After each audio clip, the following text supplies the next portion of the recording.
Hello everyone, welcome to my channel. I am Nidhi, a corporate trainer, NLP coach and a sound therapist. Until recently, I used to be a proud Singapore girl. Well, yes, I used to fly with Singapore Airlines, one of the best airlines in the world. I flew with the airline for 10 years, 5 years as a non-ranking crew, got promoted to a leading stewardess, was there in that role for another 5 years. I also used to be a trainer with Singapore Airlines for almost about 6 years. And here I am today to share my experiences, my tips with all of you, because what better use can I have with all that experience but to share it with you guys. And if being a cabin crew is your dream, I can help you to make it into a reality. Hello everyone. So today's episode is dedicated to the face-to-face, or as we call it, one-on-one interview. I am going to tell you exactly how you should enter that interview room, how you should greet your interviewers, and how you should take a seat in terms of your verbal and your non-verbal communication, both the aspects that are very, very important in this situation. So let's get started.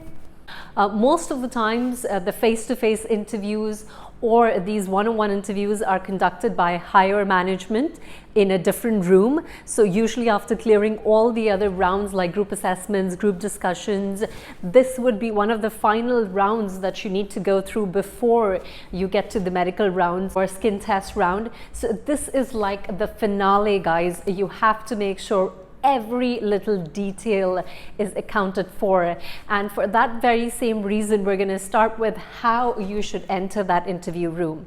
So let me tell you what are the do's and the don'ts. So these are the few things that you should do when you are walking confidently up to the interviewers or to take that seat in front of the interviewers. First thing, remember when you're walking, be confident, have a good body language, good posture, keep your back straight, don't slouch. Second thing, remember to keep that smile on your face at all times. And third, and the most important thing, remember to maintain an eye contact, because most of the times when you're walking into that room towards that seat, we're so engrossed with the idea of wanting to take the seat as quickly as possible, because you know sometimes you're very anxious about the interview, or for that matter of fact you could be conscious that the people are looking at you. You have to ensure that you acknowledge the presence of the interviewers, which is actually a big thing to make sure that your first impression actually counts. You don't want to look super confident, you don't want to look like underconfident, so you don't want to walk like this. This is not a pageant, guys, so you don't want to walk like that. Also, you don't want to walk while you're slouching or being fidgety, because that goes to show that you're being underconfident. Second thing that will ensure that you continue to extend this first impression that you have made and make sure it lasts is by making sure that you greet appropriately. So whatever the time of day is, use it to your advantage and then greet your interviewers. Say good morning or good afternoon, and then you could extend that greeting by actually shaking their hands if the time and the space allows you to do that. Let me show you how you can do that. So after you walk in with that big smile, good afternoon everyone. Just lean a little bit forward and then extend your hand up to shake hands, and then introduce yourself. Hi, my name is Nidhi. Hi, my name is Nidhi. So after you've done your handshake and your greeting, one of the things that you can do to continue to extend that first impression, and also it can work as an icebreaker, is by you asking them how are they doing today.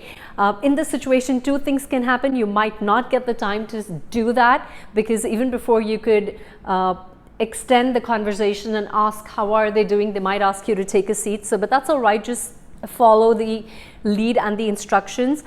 Sometimes you might not even have the time to shake hands, because when you enter the room, depending upon how the chair is placed, once you've extended your greetings to them by saying good afternoon, they might just ask you to take a seat straight away.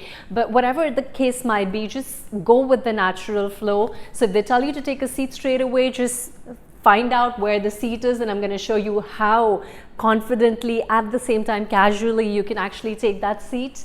But if you do get an opportunity, go ahead and do the handshake, go ahead and do the icebreaker by asking them how are they doing today.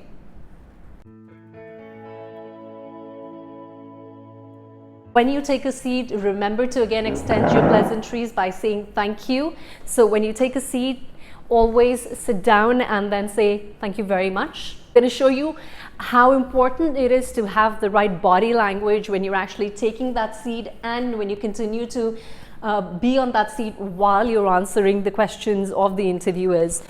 So first things first, after all the exchange of the pleasantries, when you're about to take a seat, don't again be so focused on the task of finding where the seat is and trying to get there. There are a few things you might want to take care of. Number one, do not break that eye contact. So for example, if you're here, look around, gauge where the seat is. At the same time, do keep looking at the interviewers and then take a few steps back. You don't have to fumble, like look around and do this, and to ensure that you are sitting at the right area and the space. When you reach the seat, how to know this is the time to sit down is when you can actually feel the edge of the seat on your shin. So the moment you do that, that's the right time to sit down. So the moment you feel your shin touching the edge of the seat, just take a seat. Now again, when you're sitting, a few do's and don'ts.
Learn those little things that make a cabin crew different from just a regular office executive. Try doing that for those months that you're preparing yourself, even before the interview. When you get to that interview, that process becomes very, very natural for you, because then you don't have to make an effort. And I really hope that you can actually start practicing them. If you like what I've shared, please like this video, subscribe to my channel, because I'll be sharing a lot more information and tips, and of course my experiences with you guys, which I'm really, really happy to do all the time.